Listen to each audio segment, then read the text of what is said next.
I could spend an entire pedantic doctoral thesis on the idiocy of the plan to thwart the White Walkers, but I'll try and keep it as brief as possible.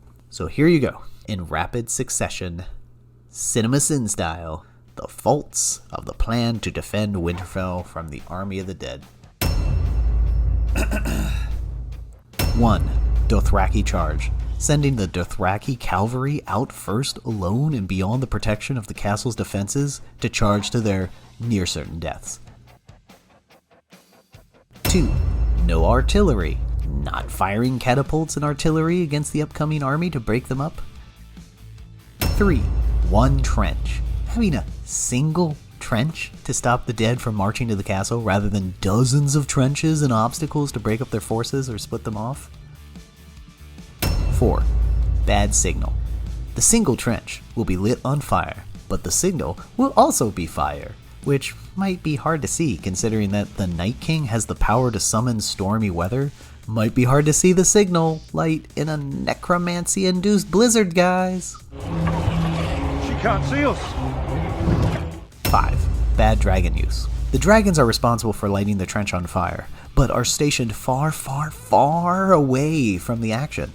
You know, the creatures that breathe fire on command, and fire being one of the only things that will kill the dead. They should be doing constant fly-by blazing, just constant fire everywhere. 6. Assumptions. If the Night King is a walking self-destruct button, why would you expect that the White Walkers would even send him into the fight? If that's true, he'll never expose himself. Yes, he will. He'll come for me. Could he not sit back and let his numbers win out? With every casualty from the Winterfell side, the Night King gains a new soldier. Now, granted, he did indeed walk into the fight because this man has swagger. Look at that smile. He's enjoyed himself. 7. Bad protection. Knowing that Bran is the highest priority target for the Night King, rather than protecting the living's biggest strategic asset behind wall after wall of security like some kind of super bank, he's just out in the open with some dudes.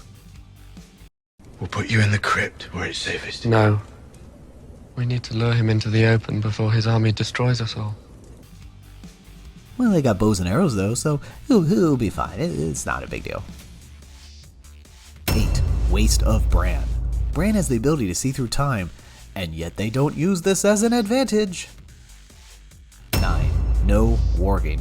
Bran can control different animals with his warging, and yet they don't use this to their advantage either. He could control flights of birds to spy on the dead, or hundreds of packs of wolves to attack. Nope.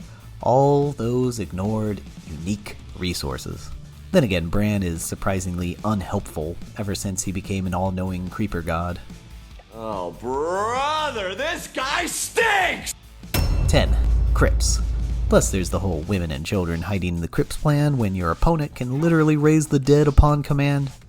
I'll excuse this one, because it's cool, and honestly, I'd be more upset with the show if they didn't make use of it given the circumstances.